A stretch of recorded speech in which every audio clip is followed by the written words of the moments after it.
Hello students, I welcome to all of you again. Okay, आज simple figure ટેન્સની exercise આપણે solve કરવાની છે. તો અહીંયા બધી એને લખેલી છે. તમે પણ અમારી સાથે સોલ્વ કરવાની ટ્રાય કરજો. વિડીયો પોઝ કરી દો અને બધી જ એક્સરસાઇઝ છે જોઈ લો અને કેટલા સાચા આવડે છે એ તમારે જોવાનું છે. તમારું એનાલિસિસ જાતે કરો. ઓકે, તો આપણે સ્ટાર્ટ કરીએ છીએ. I blank to my native village next week. હવે અહીંયા તમે જોઈ શકો છો નેક્સ્ટ વીક આવે એટલે સિમ્પલ ફ્યુચર ટેન્સ દર્શાવે છે અને બ્રેકેટની અંદર ગો લખેલું છે. ઓકે, તો આપણે આઈ ની સાથે will નો ઉપયોગ કરીએ. હવે આઈ will આપણે સેન્ટેન્સ પેટર્ન પ્રમાણે V1 આવે છે તો ગો છે ગો જ રહેશે. તો આ જે ખાલી જગ્યા છે આપણે ફિલ કરી I will go to my native village next week. Okay, પછી જે નેક્સ્ટ છે એ જોઈએ. હવે મેં તમને લાસ્ટ લેક્ચરની અંદર વાત કરેલી કે કોઈ પણ સેન્ટેન્સ બ્લેન્ક થી સ્ટાર્ટ થતું હોય તો એ હંમેશા ઇન્ટ્રોગેટિવ સેન્ટેન્સ હશે. તો ઇન્ટ્રોગેટિવ સેન્ટેન્સની વાત કરી રચના પ્રમાણે will અથવા તો shall આવે. અહીંયા શું છે you, એટલે you સાથે હંમેશા will આવશે. તો will you. હવે ઇન્ટ્રોગેટિવ સેન્ટેન્સમાં વાત કરેલી કે હંમેશા V1 જ આવે છે. જો પણ તો કોઈ પણ બ્રેકેટમાં વર્ડ આપેલો હોય એવો ને એવો જ અહીંયા લખી નાખવાનો છે. તો will you come with me tomorrow? Okay, પછી નેક્સ્ટ ખાલી જગ્યા જોઈએ. હર્ષ બ્લેન્ક નોટ એટલે નેગેટિવ માર્કર દર્શાવે છે. તો હર્ષ છે ત્રીજો પુરુષ એકવચન નામ છે. ઓકે, તો હંમેશા will આવશે. will not. હવે પછીનું જે ક્રિયાપદ છે એ હંમેશા V1 રાખવાનું છે. તો બ્રેકેટમાં જે ક્રિયાપદ છે અટેન્ડ, એ અટેન્ડ અહીંયા લખી નાખશું. Hers will not attend the classes. બરાબર છે. ઓકે, નેક્સ્ટ જોઈએ.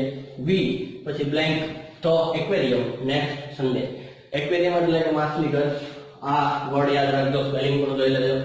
ઓકે, તો અહીંયા બ્રેકેટની અંદર વિઝિટ આપેલું છે. તો આ સેન્ટેન્સ છે એ કેવું છે? અકાર વાક્ય રચના છે, એફર્મેટિવ સેન્ટેન્સ. તો વી વિલ. વિઝિટ જે શબ્દ છે એ વિઝિટને એમ જ રાખશો. We will visit the aquarium next Sunday. પછીની જે ખાલી જગ્યા છે જોઈએ. The teacher is પછી blank us a poem tomorrow. અહીંયા જો તમે જોઈ શકો છો કે going to અને પ્લસ teach બે શબ્દ આપેલા છે. એટલે વાક્ય રચના આગળ આપણે જોઈ going to વિશેની. તો એ જ વાક્ય રચના છે. તો અહીંયા going to ની આગળ to be નું ક્રિયાપદ આપેલું છે. તો going to એમ જ રહેશે. બરાબર. The teacher is going to teach નું teach રહેશે. teach us a poem tomorrow. બરાબર. આ સોલ્વ થઈ ગઈ. હવે પછી નેક્સ્ટ જોઈએ. Gita blank a song. બરાબર છે. એફર્મેટિવ સેન્ટેન્સ છે. will આવશે. will અને બ્રેકેટમાં આવેલું છે sing. તો sing. બધામાં તમે જોઈ શકો છો કે ક્રિયાપદનું મૂળરૂપ જ આવે છે, V1 જ આવે છે. will પછી હંમેશા મૂળરૂપ પદ મૂકવાનું છે. અલી પછી બ્લેન્ક ફોર ધ ઇલેક્શન. આ પણ કેવો એફર્મેટિવ સેન્ટેન્સ છે. તો જોઈએ. અલી વિલ બ્રેકેટની અંદર સ્ટેન્ડ શબ્દ છે. Stand for the election. બરાબર છે. નેક્સ્ટ જોઈએ. I blank for my test tomorrow. બ્રેકેટમાં છે સ્ટડી. તો આઈ સાથે શેલ મૂકી શકો, વેલ પણ મૂકી શકો. આપણે વેલ મૂકીએ કેમ કે પ્રચલિત વાક્ય રચના છે. will study V1.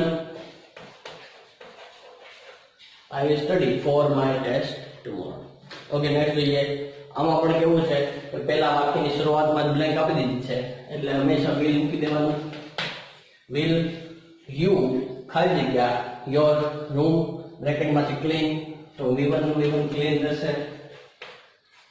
બરાબર છે. ઓકે, નેક્સ્ટ જોઈએ. ટેન્થ ખાલી જગ્યા છે. સંકેત ખાલી જગ્યા નોટ ખાલી જગ્યા યુ અને બ્રેકેટમાં હેલ્પ આપેલું છે. ઓકે, સંકેત આ નેગેટિવ વાક્ય રચના છે એટલે will નોટ પછી V1 હેલ્પ છે. બરાબર.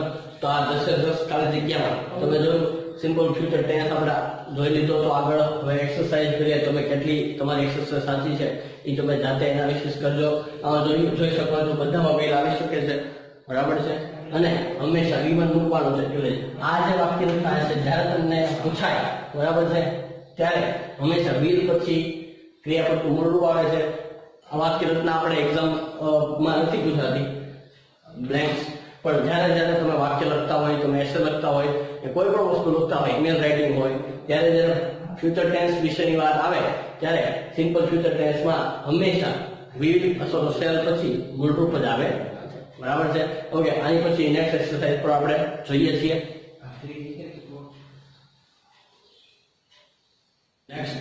નેક્સ્ટ 11 થી 18 ની ખાલી જગ્યા તમે પણ મારી સાથે ટ્રાય કરજો સોલ્વ કરવાની.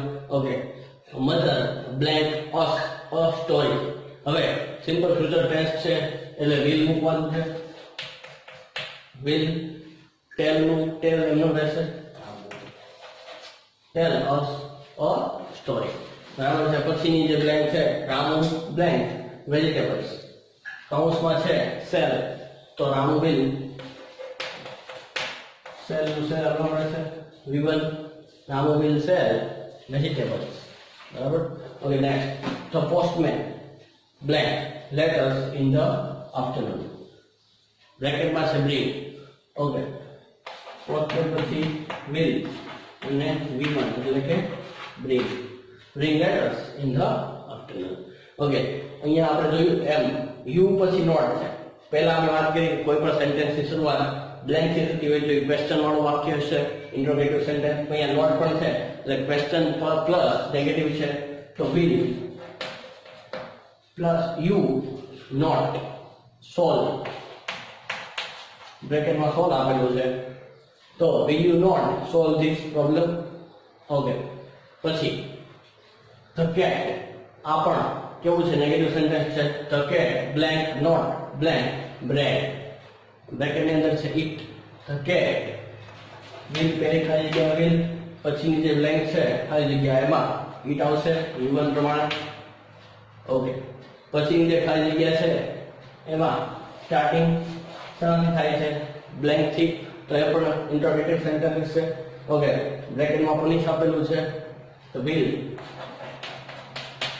will the teacher punish the boys.